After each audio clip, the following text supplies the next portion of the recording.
Hay diferencia que antes nos reuníamos en la hora exacta, sí. Una vez nos reunimos a la madrugada también, en casa del claro. Casa del presidente de la Sociedad Filosófica de entonces, ¿sabes? Bueno, nosotros tengamos importancia porque el hecho de estar en Besaco, de estar haciendo Besaco, es una cosa que cada cual puede hacer muy bien individualmente, aparte que después se realice en grupo. Mejor que sea una hora, o como por ejemplo que fuese a las 8 de la tarde, y el sábado, estupendo. Siempre se puede conectar. Sí, hay una conexión, además que las energías están durando, después de la proyección, 3 días. Hay 2 días de preparación, un día de recepción y 2 días de distribución. Y ahora, estamos ahora en periodo de preparation, estamos preparando toda la problemática nuestra, sometiendo así, eso lo hace la alma de la humanidad, sometiendo al Señor del mundo todas las necesidades mundiales, incluida la guerra y todas esas cosas que están pasando hoy día. Entonces viene la distribución de fuerza, dice que dura todo el año, en todos los niveles, y da una sensación de paz y de bienestar. Yo hace muchos años que antes no sabía lo que era, que me sentía siempre inspirado. Con estas fechas me sentía, hasta me presentía en gracia, no sabía nada y me sentí con una gran fuerza tremenda, y luego más tarde me enteré que había sido festival de Vega. Entonces supe que estaba conectado subjetivamente. No es necesario estar pendiente, si estás, el alma está conectada siempre con la jerarquía. Es el pequeño yo separatista, el que crea la separatividad, y al cual hicimos referencia. Este es un caso ya muy bueno. Yo quería comentarte, Vicente, que, bueno, hay cosas que va bien saberlas, ¿no? Por supuesto. De que hay cosas, como cuando hablamos del amor y de la paz, que es un estado. No es decir, provocar estoy en paz o tengo amor, porque entonces cada uno tenemos nuestra medida, ¿no? O sea, es un estado que se crea. Pero de alguna forma, cuando estás en el camino espiritual y quieres realmente estar en él y rectificar algunas cosas con esa voluntad de esa rectificación, yo creo que es tan importante la humildad, tanto en adquirir los conocimientos, porque siempre queremos más de lo que incluso podemos asimilar, y la humildad en todas sus facetas. Yo te quisiera preguntar si esto con un buen propósito se va arreglando a través de X cosas, o es también un estado que solo se adquiere cuando es el momento de que tengas esa humildad. Bueno, lo interesante es la persistencia en una actitud, la actitud de propósito. El individuo se propone realizar algo en su interior. Claro que cuando digo esto es que ya involucro una idea que no tiene nada que ver con la meta, que todos buscamos una meta. Porque si, por ejemplo, de la paz hacemos una meta, seguramente que no la alcanzaremos. Ahora bien, si estamos investigando constantemente, siempre a través del propósito espiritual, y no nos preocupamos mucho ni demasiado por los resultados, llega un día que llega a un estado de paz. Ya no digo la paz completa porque es un estado. La paz, tal como lo siente el Señor del universo, es paz. Nosotros somos paz dentro de la paz. Esto implica ya la idea de un estado de conciencia. Y naturalmente cuando se habla, por ejemplo, de dejar la mente ósea, es porque se tiene que llenar de algo que no es lo que tenemos habitualmente. Tendrá que ser algo de una estirpe superior. Y este algo forma parte consubstancial con el propósito. Entonces, mantener el propósito es, de una u otra manera, incorporar cada vez más paz, más estado de paz dentro de uno. Siempre habrá lagunas, las inevitables lagunas de los problemas kármicos. Porque el karma solamente puede liquidarse cuando hay paz. La paz no tiene nada que ver con la jerarquía. La jerarquía solamente es una expresión de amor. La paz viene de Shambhala. Así que naturalmente hay que ligar el principio, el propósito, que es de Shambhala, con la finalidad de Shambhala, que es la paz. Y el logos planetario, el observador silencioso, es el depositario de la paz planetaria. es un océano de paz, y la paz, tal como yo la concibo, no tal como seguramente es, se halla confinada en un plano específico del universo. Yo diría que es donde el compás cósmico de Sanat Kumara clava la punta para crear un círculo infranqueable, o un rinpassat, un círculo no se pasa, como es la expresión característica del maestro tibetano. Si se refiere al planeta, será el cuarto subplano del cuarto plano planetario.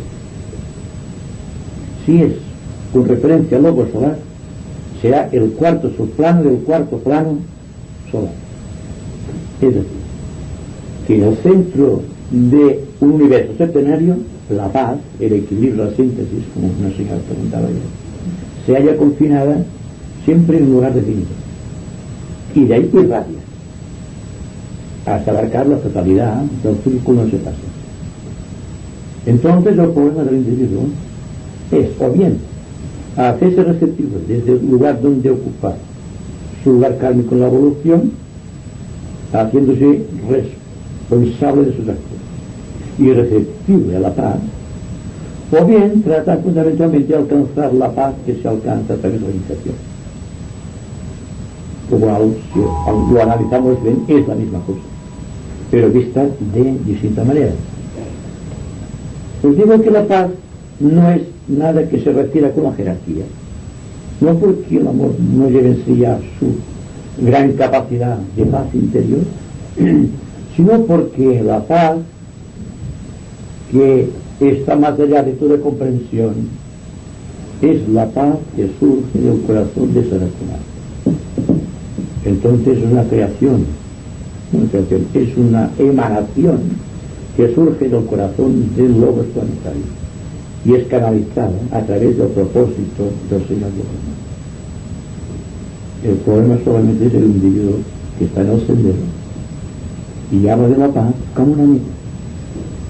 Pero la paz, como la verdad, es un constante devenir, un constante movimiento que se acerca a nosotros en cualquier momento del tiempo, en cualquier situación, y no importa qué estado de conciencia del hombre. Simplemente se presenta y el hombre es libre de acogerlo. De ahí que siempre reitero la atención, la observación serena de las cosas, porque nunca sabemos cuándo surgirá el maestro, o la paz, o la verdad. Simplemente hay que estar investigando, como hace el científico. Un científico realmente no busca resultados definidos, está simplemente investigando.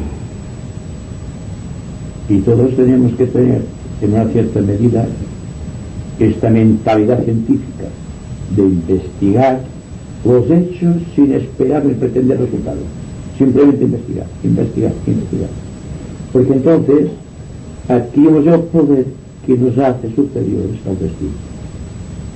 El destino se forja constantemente porque el hombre está pegado al fruto de sus acciones. Cuando el hombre se apega al fruto de sus acciones, crea carne.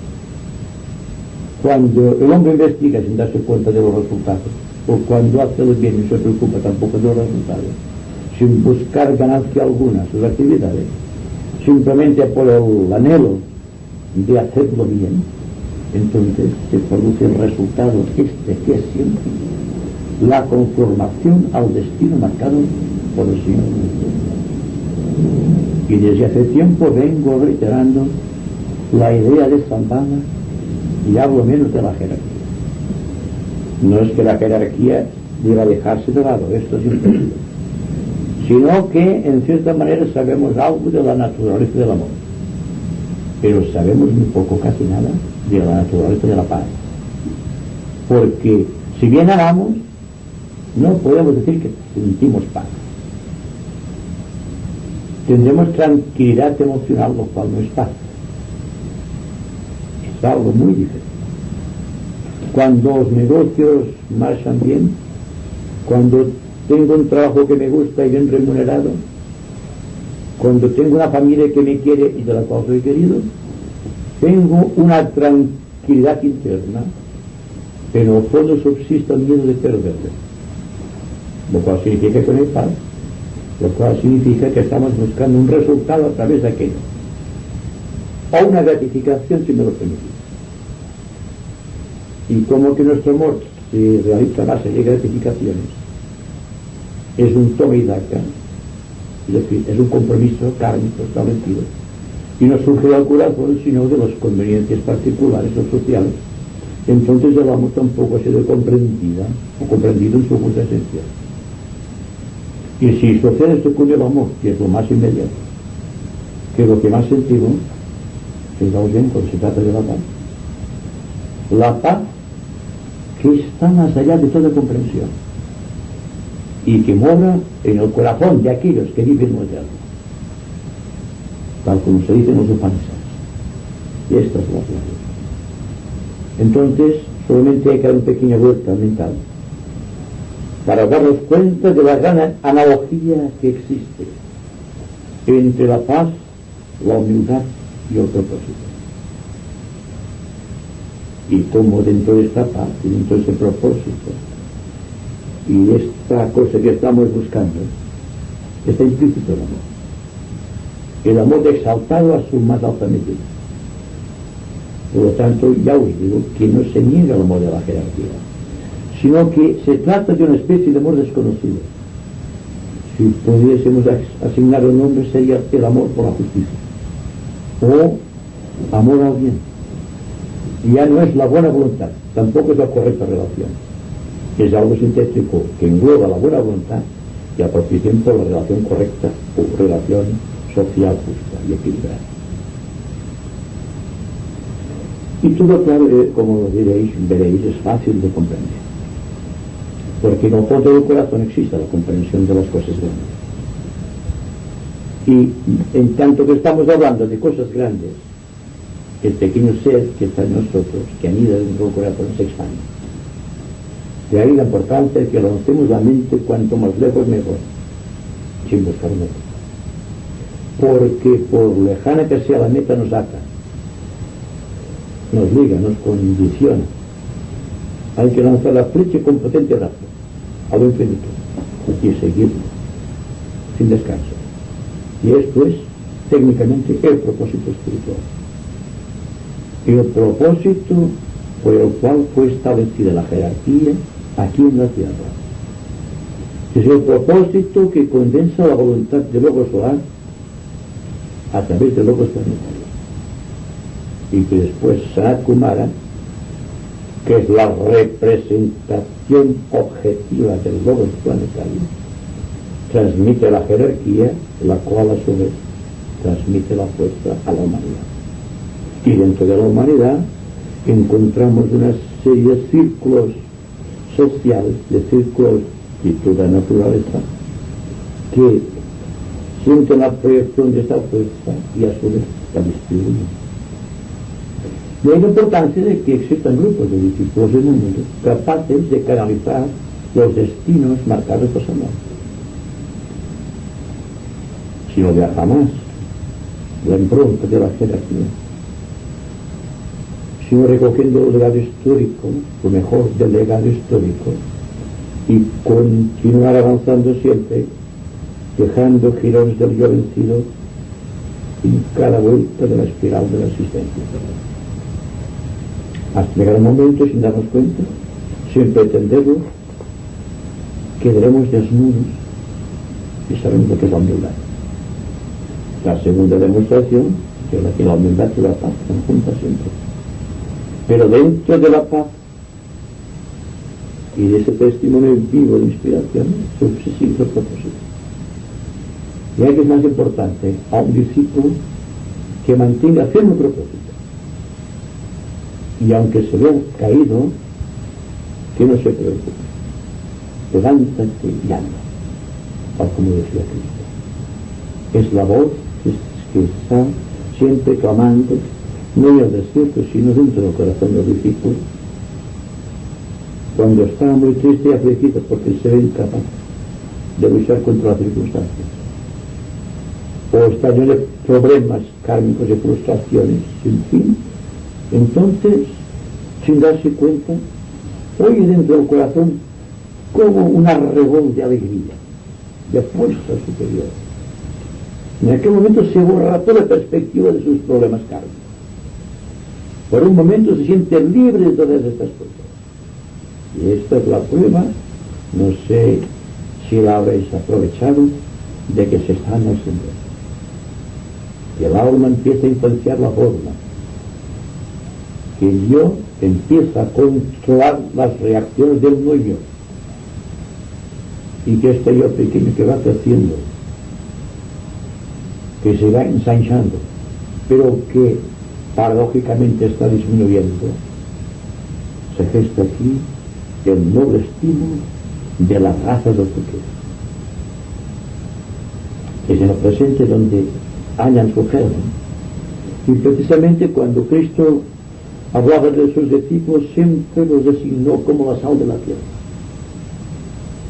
Y la sal de la tierra es el discípulo que está constantemente orientando su visión, percepción y actividad hacia el destino de la humanidad, prescindiendo de su propio destino. Es decir, que la liberación del karma no es tanto el resultado del esfuerzo del hombre por sujetarse a aquel destino y esforzarse por ser mejor cada día, ni disciplinando su conducta, como de los casos pequeños problemas en el seno del gran problema de la humanidad. Es una forma de decir que renuncia al fruto de sus acciones, porque cuando estamos purificándonos sin darnos cuenta somos egoístas. Lo hacemos en forma unilateral, en forma individual, en forma condicionada, parcial, y entonces la verdad, la vida, la paz no pueden revelarse. Y también sucede, y esto creo que todos lo habréis observado, que cuando tenéis un momento de paz os coge de sobresalto, casi que os espanta el cambio de situación que ha habido dentro de la conciencia, y sin daros cuenta la mente empieza a trabajar preguntando por el qué, el por qué, el origen de la paz, y automáticamente la paz se esfuma, se disuelve. Y ahí que todos los discípulos que están siendo enseñados esotéricamente en el arte del silencio,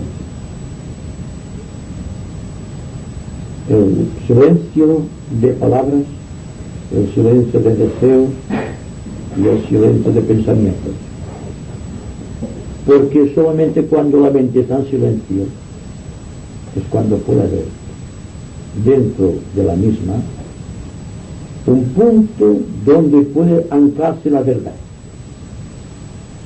de expansionarse al punto de que toda la mente se convierta en el escenario donde la verdad pueda cumplir su misión, el adecuado papel que tiene asignada dentro de este planeta de tercer reino. Y de aquí en adelante, todo cuanto ocurra no es sino la repetición de una serie de actos incomprendidos que deben forzosamente llegar a un límite de expansión, llegar a una pérdida absoluta de gravitación. Es decir, que todo cuanto implica movimiento, propósito, humildad y síntesis, que culmina en la paz, encuentra siempre, porque el hombre es así, que está dentro de su propio caparazón kármico, la pretensión de haber llegado a un cierto punto de evolución y crece superior a los demás.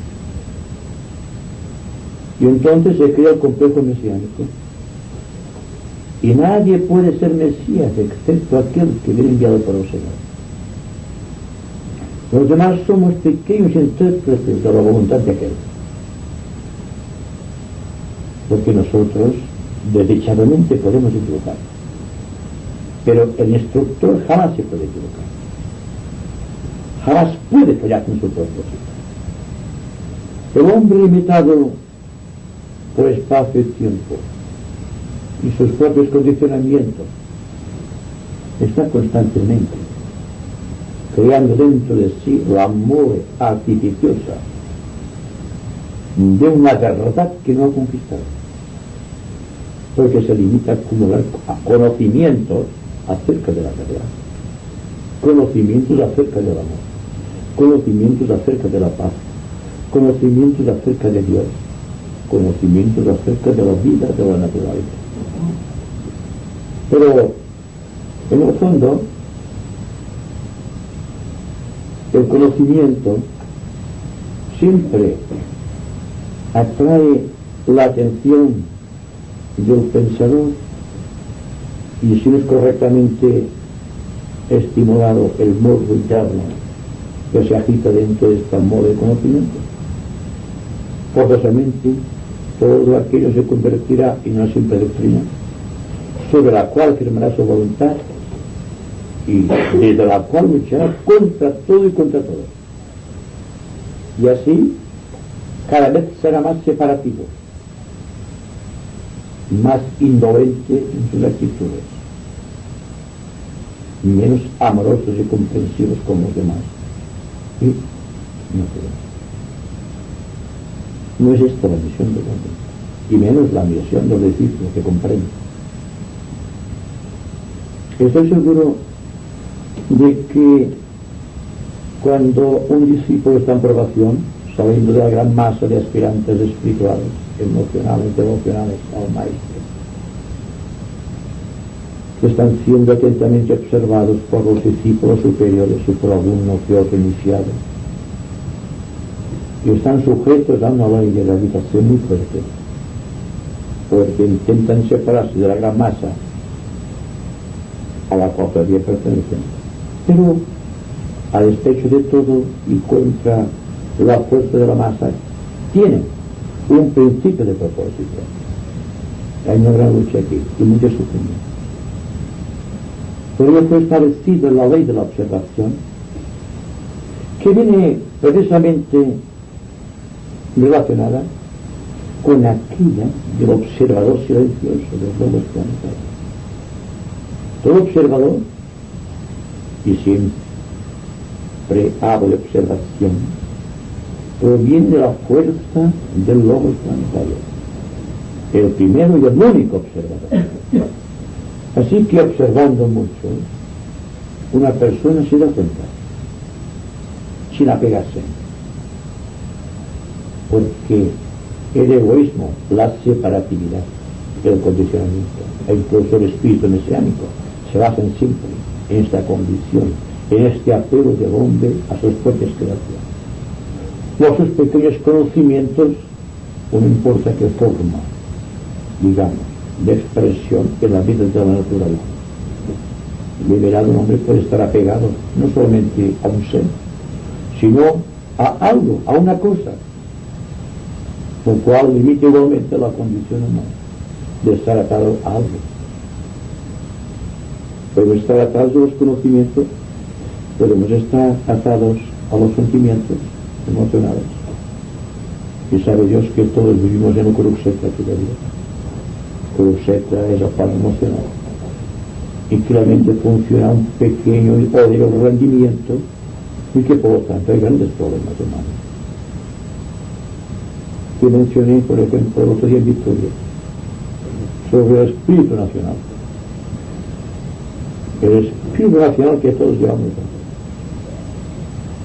El espíritu de clan, no de frontera, que separa a unos y otros, y pone el ejemplo de una pequeña porción de tierra por la cual dos potentes están disputándose y matándose entre sí, creando odios y enemistades por cualquiera.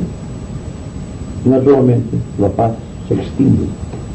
Los ángeles que deben llevar la paz no pueden trabajar, porque la guerra no es un medio de expresión, sino la armonía de la humanidad. Cuando estaba escribiendo ciertos apartados en mi libro Los Ángeles, digamos, dentro de la evolución humana, me di cuenta de la importancia que tiene la conducta del hombre para traer la bendición de vida. Que había ángeles por doquier, que vienen a ti con la celeridad del rayo, pero con la prontitud y celeridad del rayo desaparecen, envueltos en el éter de donde provienen. Cuando existe la más leve mota de orgullo espiritual o de egoísmo en el hombre, y a unos discípulos probando en la experiencia que ya fue aceptado en un ciclo anterior, debe pasar también por la prueba angélica y comprobar la existencia dentro de sí de los gérmenes de la esterilidad. Y esto un día y otro, hasta que la observación de esas pequeñas cosas aparentemente pequeñas pero grandes en sus efectos y conclusiones, llega a identificarse con un aspecto superior de su naturaleza divina y empieza entonces a observar de una manera muy similar a lo propio observador silencioso, a la del propio logos planetario. Y espero que durante el Festival de Vesak tengamos en cuenta nuestra participación activa en la vida de la humanidad y que hoy en nuestra meditación tengamos presentes a todos y aquellos entre nosotros que sufren de una u otra manera y que nos ayudemos, ya que no podemos ayudar a la totalidad del mundo,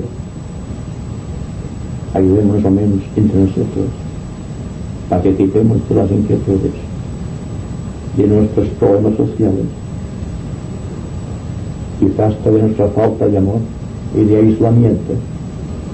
Y esto lo podemos hacer y será una obra realmente angélica, porque todos estamos seguros, en el fondo del corazón deseamos remediar los males de la humanidad. Por cuanto en los niveles ocultos se ha realizado, porque la mañana ya pasó, un acto mágico procedente del lugar más oculto del planeta.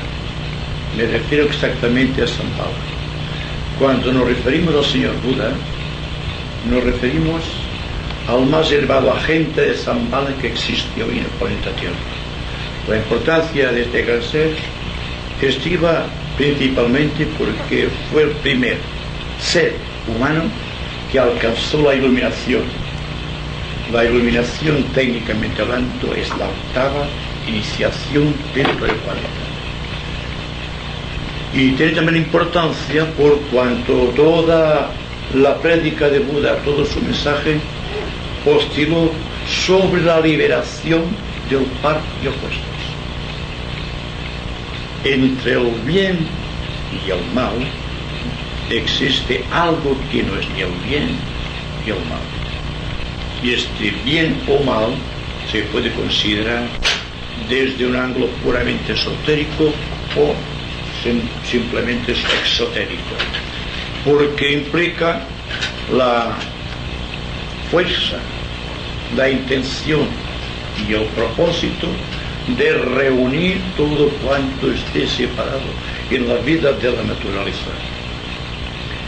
Claro que debemos hablar de Vesak, ¿verdad? Porque Vesak es la culminación de una serie de hechos mágicos que están registrándose en el planeta desde hace más de 2000 años. Prácticamente hace 2400 años que inició Buda su bendición anual sobre la humanidad. En un acto supremo de sacrificio, pues todas las personas que de una u otra manera se hayan puesto en contacto con el estudio esotérico sabrán que descender del plano búdico hasta el plano mental inferior y establecer contacto con la mente inferior de la humanidad representa un acto supremo de sacrificio por parte del señor Buda. Fue el sacrificio, el voto solemne del señor Buda al propio Señor del mundo, cuando después de dejar el cuerpo físico, habiendo llenado el mundo tal como técnicamente se con el esplendor de su aura, se refugió en los planos ocultos, allí desde donde viene anualmente a transmitir su mensaje de paz y de amor y de enviarnos a través de su bendición las energías que surgen raudamente de la Osa Mayor a través de Shambhala, estando implicado naturalmente el planeta Volcán al cual se ha referido Juan. Bien, entonces lo interesante sobre la vida de Buda es porque hizo el voto, el sacrificio solemne de descender anualmente a la tierra para dar su bendición, en compañía o en armonía con el Cristo, que tiene la séptima iniciación, trabajando conjuntamente con el Manu y el Maheshwara, y están trabajando para la nueva humanidad, para predisponer a los hijos de los hombres para aquella iniciación que convertirá a todos y cada uno de los seres humanos en entidades divinas, es decir, en ciudadanos del quinto reino, de la naturaleza. Naturalmente que cuando hablamos del quinto reino, sentimos la aprensión de algo muy lejano, de algo que está más allá de nuestras posibilidades. Pero realmente no es así. El reino de los cielos está aquí y ahora. Es solamente saber descifrar el contenido de misterio que se oculta en cada uno de los actos que estamos viendo por doquier y saber extraer la experiencia necesaria para condensarla dentro de nuestro espíritu en fuerza de amor de servicio a la humanidad. Cuando hablamos de Buda, podemos referirnos a tres matices muy pronunciados. El matiz histórico, el que tiene que ver con la vida de Siddhartha Gautama, príncipe del Nepal, que alcanzó la iniciación en aquel cuerpo físico, y todas las alegorías y los simbolismos que nacen de este proceso histórico. Pero, a mi entender, interesa más el aspecto místico y el espíritu, digamos, de la cuestión del por qué Buda está todavía en el ala de la tierra. Y también definir en cierta manera la evolución que tuvo Buda psicológicamente, pues se convirtió rápidamente después de la quinta iniciación que tuvo en Persia hace muchos miles de años, hasta llegar a un momento aquí en la tierra, históricamente, cuando se nos dice simbólicamente que adquiere la iluminación. La iluminación es el proceso místico que conduce al Buda, porque Buda, igual que Cristo, no son personas, son estados de conciencia. Un ser que se llamó Siddhartha Gautama adquirió, por obra y gracia de su esfuerzo, la iniciación de iluminado o de Buda. Y Cristo, merced a su trabajo de dedicación y amor a la humanidad, sintió dentro de su corazón la fuerza del amor del propio Logosor. Así que cuando, refiriéndonos a un adepto de la jerarquía, estamos denominándolos como señores de amor y de sabiduría, hay que tener en cuenta que la parte de amor corresponde a Cristo y que la parte de sabiduría corresponde a Buda. Somos los dos hermanos más evolucionados de nuestro sistema planetario. Por lo tanto, todo cuanto digamos con referencia a Buda, automáticamente surge la figura gloriosa de Cristo. Está sintiendo las energías y es el transmisor de las energías de Shambhala que nos envía Buda. Las canaliza a través de la jerarquía, en este momento solemne del plenilunio, y después toda la humanidad recibe su parte. La medida de su propio contenido psicológico, histórico y místico del hombre queda impregnado de esta fuerza y durante un año está dinamizado. Todo esto son razones esotéricas que ustedes podrán aceptar como una simple hipótesis mental, o un trabajo o un estudio. Pero lo que sí es necesario es comprender que después de esta venida anual de Buda, hay un creciente impulso de la vida espiritual dentro del corazón de todos y cada uno de los seres humanos. En esto hay que estar todos de acuerdo. Si no, no estaríamos aquí, seguramente.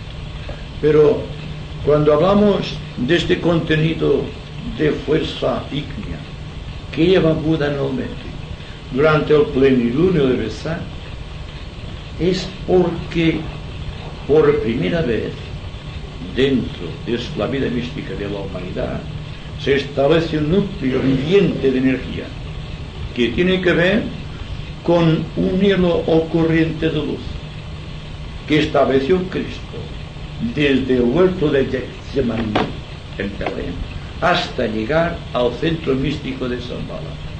Más un hilo luminoso que procede de Mercurio, porque de la misma manera que Mercurio es el enviado o el mensajero de los dioses, el Buda es el enviado o mensajero de Shambhala. Él establece contacto con todos los planetas de fuera y dentro del sistema solar, de la importancia que trae una energía nueva, una energía cualificada de índole metafísicamente imposible de descifrar. Está más allá del alcance de la medida de nuestro entendimiento. Pero el hecho en sí es que nuestra mente y nuestro corazón, en virtud de la bendición búdica, está ahora, en estos momentos, impregnada de una fuerza que no dispone actualmente la humanidad. Es algo nuevo que debemos utilizar. Cuando hablábamos de los planos del universo, quisiera hacer mención al centro místico del sistema solar, en donde está precisamente como emisario y como conductor de energías el Señor Buda. Es justamente el cuarto subplano del plano búdico. Es decir, que en un universo septenario, que consta de 7 planos, el cuarto plano, el plano búdico, es el más importante. Como dentro de la vida de los reinos, los 7 reinos de la naturaleza, el más importante es el reino humano, precisamente por la fortuna que está situada en el centro de este septenario en sí. Y toda esta fuerza que estamos acumulando viene no solamente de la Ursa Mayor, sino también de las Pléyades. Y está enfocada no solamente en el primer rayo, que viene de la Ursa Mayor, sino también en el segundo rayo, que procede de las Pléyades. Más una energía nueva que está trabajando desde hace siglos y que nosotros consideramos como la del triángulo equilátero de los grandes avatares, constituido por el avatar de síntesis, por el espíritu de la paz y por el Señor Buda. Buda lo conocemos históricamente, lo conocemos a través de los festivales, pero no lo conocemos singularmente, por cuanto constituye actualmente, desde hace siglos, el centro de las energías que provienen de estas dos esplendentes constelaciones, la Ursa Mayor y las Pléyades, y de los grandes señores que están relacionados con aquellas constelaciones que son el espíritu de la paz, el segundo rayo, y el avatar de síntesis, el primer rayo. Entonces, Buda, en su función de director de las energías que corresponden al planeta Tierra, del tercer rayo, está vinculando a través de Shambhala todo el contenido planetario. Así que la bendición de Buda no será simplemente para la humanidad, sino por todos los reinos de la naturaleza. Así que el proceso es un proceso realmente avasallador, un proceso determinante, un proceso sintético, un proceso que está quizá más allá de la medida del entendimiento. Pero hay que captar esta verdad, este triángulo mágico, porque el triángulo mágico constituido, y no lo haremos ya en función de constelaciones, sino en función de personalidades, la que tiene que ver con el avatar de síntesis, el espíritu de la paz y el señor Buda. Porque quien recibe las energías procedentes de los planos cósmicos durante el plenilunio de Vesak es Cristo. Buda lleva la energía, pero quien la distribuye es el Cristo, a través del plan energético de la jerarquía.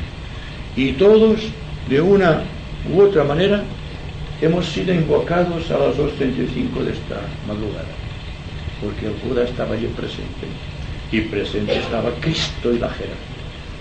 Y aquí estamos nosotros, de una u otra manera, recibiendo y proyectando esta energía. Quizá no sintamos sus efectos, quizá los efectos emboten algo en su entendimiento y la frescura de nuestro corazón, porque así son las cosas esotéricas. Una energía, por poderosa que sea, no te libera automáticamente sin un esfuerzo de tu parte. Ahora estamos en posesión de grandes energías búdicas transmitidas a través de Cristo. Y sin embargo, aparentemente no sentimos esta fuerza. Quizá de una u otra manera acrecentará el conflicto interior o el problema de cada cual. Pero es solamente el impacto. Si recibimos el impacto y somos capaces de transmitir, entonces sentiremos una liberación kármica. Porque Buda tiene para liberar un karma. Porque el voto solemne hecho al Señor del mundo con respecto a la humanidad fue: no dejaré a los hijos de los hombres hasta que no hayan alcanzado la liberación. Este es el voto supremo del observador silencioso, que transmite sus energías a través de Buda. Buda, por su parte, hace el voto solemne de estar aquí entre los hijos de los hombres, en tanto que nos surja otra entidad como él, de la octava iniciación, que tenga acceso a los grandes planos cósmicos y de los planos cósmicos pueda llevar energía a la humanidad. El proceso aparentemente es simple, pero es complicado debido a la fuerza que maneja este ser, a la fuerza que manejan estas constelaciones y las fuerzas cósmicas transmitidas constantemente y de las cuales apenas somos conscientes. Es decir, que habitualmente cuando nos referimos al Festival de Vesak hacemos una larga exposición de hechos históricos, tal como sucedió, como Buda se inició, las tentaciones debajo del árbol Bodhi, que todos ustedes habrán leído en algún sitio, y luego también el por qué adquirió la liberación. Y aquí quedó el proceso histórico, porque no pasamos de aquí. Después el proceso psicológico que corresponde al propio mundo. Tal como él en su corazón, así serán las energías que transmite. Pero el proceso místico, el proceso espiritual, no solamente atañe a Buda, sino que nos atañe a nosotros. Porque nosotros, al igual que él, en su tiempo justo, estamos sujetos a un karma histórico. Estamos sujetos a una vivencia dentro del nivel de los hechos. Y estos hechos nos están condicionando constantemente. Y aún después de recibir las grandes energías, siempre queda la duda dentro del corazón. Y nos preguntamos, ¿o llegaré a absorber esas energías? ¿O no será un mito simbólico de la antigüedad? ¿O una nueva tradición que llamamos esotérica? ¿O qué será? La pregunta siempre queda flotando en el aire, porque no estamos capacitados para medir verdades que están más allá de nuestro entendimiento. Y cuando hablamos del cuarto subplano, del cuarto plano, ¿qué significamos? Un lugar en donde existe el gran remanso de paz del cosmos. Si existe paz zambálica, por decirlo de alguna manera, en nuestro planeta, ha de ser en el cuarto subnivel del cuarto nivel planetario, es decir, el nivel búdico planetario, pero dentro del propio nivel búdico planetario, el cuarto subnivel. Y allí está el centro de paz que todos y cada uno de nosotros estamos intentando hallar. Por eso surgió de Shambhala Agni, el poder de liberar a las personas del contenido mental innecesario y adquirir la grandeza del corazón. Todo el proceso está aquí. Si seremos capaces de adaptar la corriente de energía procedente de Shambhala a través de Buda, ¿y qué haremos con este contenido?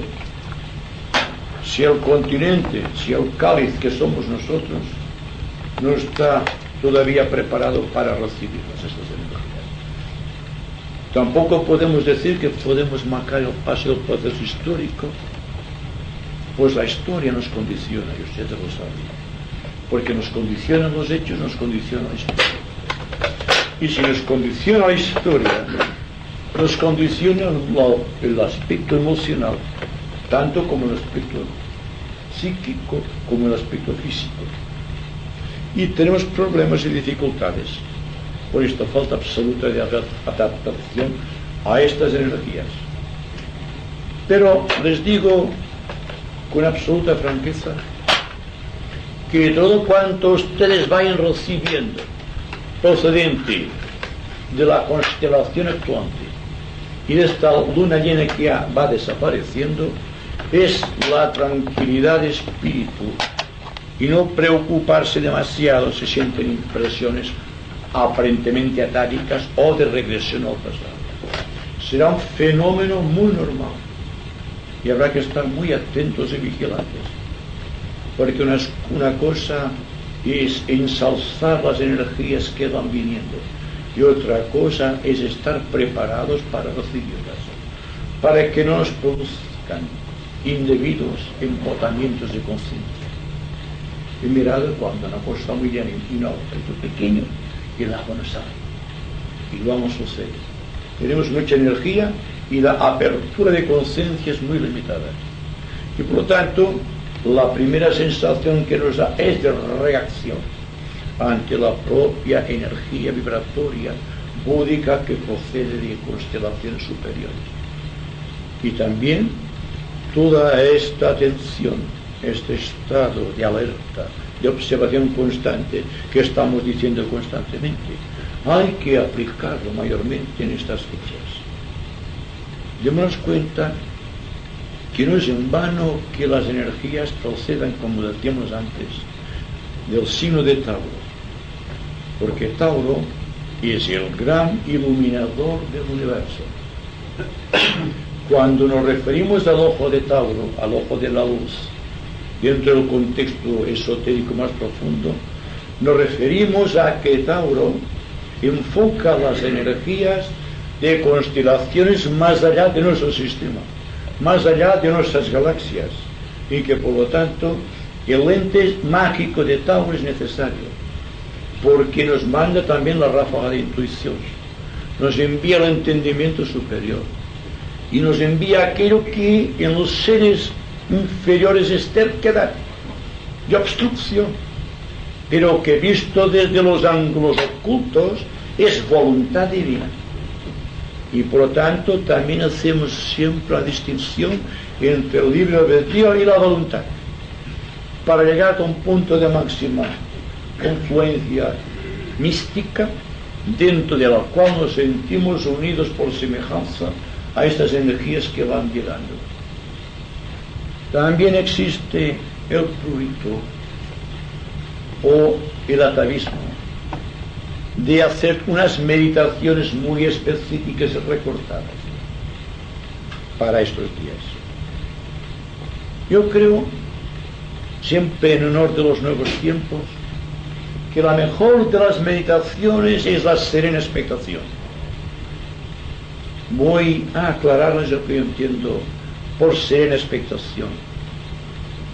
Cuando algo que sucede ustedes le prestan atención, lo están observando porque es su deber social, no lo olviden, y sacan consecuencias, y las consecuencias no se convierten en recuerdos, sino que pasan. Entonces existe una frescura interior. Entonces el matiz, la experiencia de cada hecho puede decirse que queda asimilado dentro de nosotros, sin pasar por aquello que técnicamente definimos como meditación. Siempre que estamos en estado de expectación, estamos meditando. Y si estamos expectantes durante todo el día y durante toda la noche, significará que nuestra conciencia se ha hecho meditativa, que no tiene lapsos de meditación y de no meditación. Es decir, lapsos entre el yo que observa y el no yo que siempre es la cosa observada. Y lo que sucede y lo que siempre dijo Buda, aconsejó a sus discípulos y a toda la humanidad: amadlo todo, pero no os apeguéis a nada. Liberaos de los opuestos. Surgid triunfantes del centro místico de la batalla. Y además, que no vence el que se esfuerza, sino el que deja de luchar. El hombre perfecto es aquel que vence sin luchar. El mensaje, digamos, hemos llegado a este proceso, el mensaje de Buda es siempre que no hay que hacer resistencia a la vida, que no hay que apegarse a las cosas, que hay que vivir serenamente y que hay que observarlo todo con gran expectación. Bien mirado, todo es importante para la vida. Y si todo es importante, ¿por qué hacemos divisiones? ¿Por qué diferenciamos unos hechos de otros? Solamente para que ustedes miren el porqué de la cuestión. Y el porqué quizá viene Buda cada año. Porque cada vez que viene Buda, una parte grandísima del apego que tiene la humanidad hacia las cosas queda desintegrada.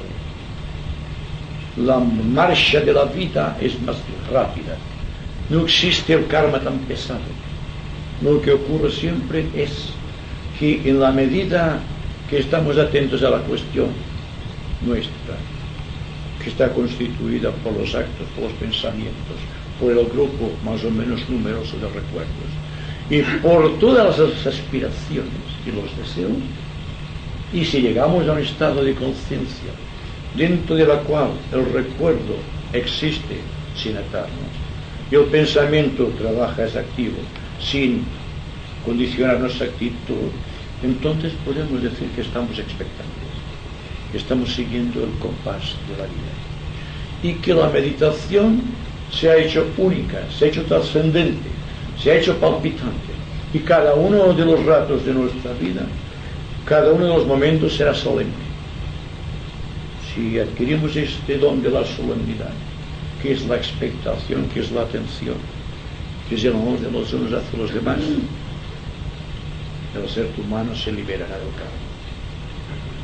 Dejará de estar uncido al carro que da vueltas incesantemente a la rueda de samsara, de muertes y nacimientos. Porque la prédica de Buda es hallar el punto máximo dentro del cual la rueda de samsara deja de girar y el hombre se ve libre de la sucesión de muertes y nacimientos. Si podemos imaginar un estado de conciencia dentro del cual no exista ni el nacimiento ni la muerte, llegarán a la conclusión de que solamente las energías de la paz que trae Buda son las que pueden liberarnos del contexto. Paz que proviene de Shambhala, la paz que se halla en el centro místico del universo y en el centro místico del planeta.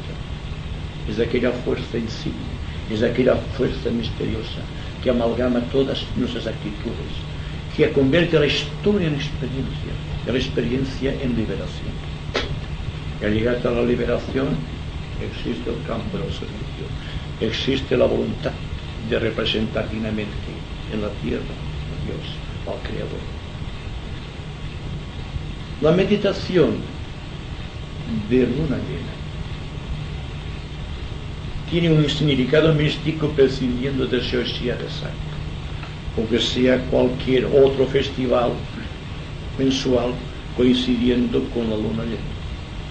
Lo que interesa es que el delineamiento meditativo sea tan simple que nuestra mente quede en paz.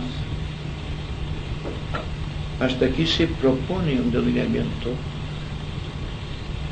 de integración de los vehículos que la mente, que la emoción, que el cuerpo físico deben estar bien estructurados, bien canalizadas sus energías para recibir estas energías. Pero yo les digo y les afirmo a ustedes que si están muy expectantes, si están muy atentos, esto se produce automáticamente y que por lo tanto lo más interesante no es seguir un delineamiento expresivo, particularizado y a veces que sea condicionante, sino que en la frescura de la atención, de la observación y de la expectación sentirán como la fuerza que está en el ambiente penetra dentro de la mente y del corazón, y el corazón y la mente quedan plenamente integrados sin pasar por etapas previas de delineamiento. Es sencillo, porque sencilla es la vida, y la sencillez, tal como decía el señor Buda, es necesaria porque estamos pendientes siempre de objetividades, de cualidades y de procesos históricos que son los recuerdos. Estamos siempre traficando con recuerdos y estados de conciencia que pertenecen al pasado. Hablamos en el presente y cada vez más tenemos que hablar del presente. El pasado solamente es un recuerdo histórico y el futuro es una hipótesis, un interrogante. Pero el presente tiene vida. Se dan cuenta porque Buda decía: sitúate en el centro de los opuestos, porque el individuo, al situarse dentro de su ser, o bien se apega al pasado o bien se apega al futuro, y toda la experiencia del presente carece de significado para él, y de esta manera no existe liberación ni posibilidad de liberación del karma. Es decir, si estamos atentos durante la meditación, yo les invito a un periodo de silencio expectante, con toda la intención de su ser, con todo el poder de la intención de su alma. Estoy seguro que las energías del señor Buda transmitidas esta madrugada penetrarán raudamente dentro del corazón, dejando la mente descorrecida, dejando la mente vacía, por lo tanto el ánimo en paz. No son días estos de grandes conferencias, son días de recogimiento, son días de unción interna, son días, repito, de serena expectación. Así que les invitaría a un rato pronunciado de silencio expectante. Intercalaré algún mantra de verdad positivo para ayudarles a ustedes. Y durante este trayecto vamos a realizar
que la luz liberadora de Buda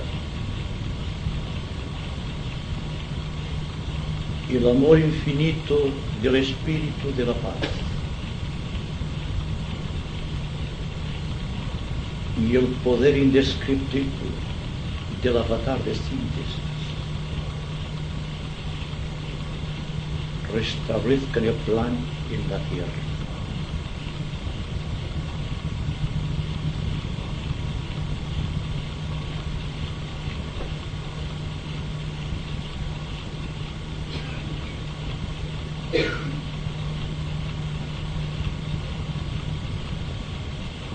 Que la luz liberadora de Buda y el amor infinito del espíritu de la paz y el poder indescriptible del avatar de síntesis restablezcan el plan en la tierra.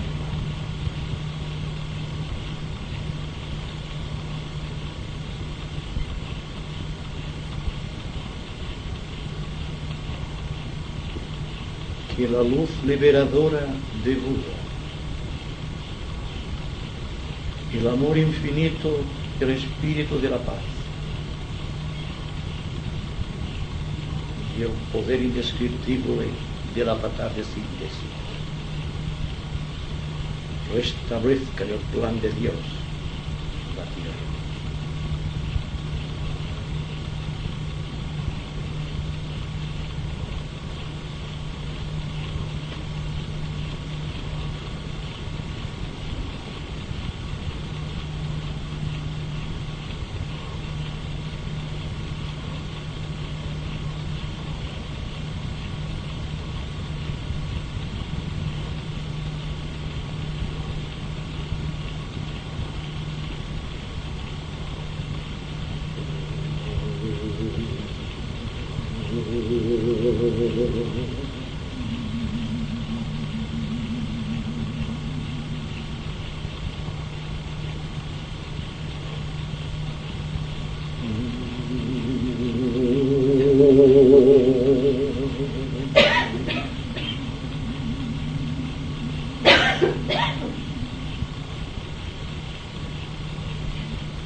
Que la paz es ambada sea con toda la humanidad.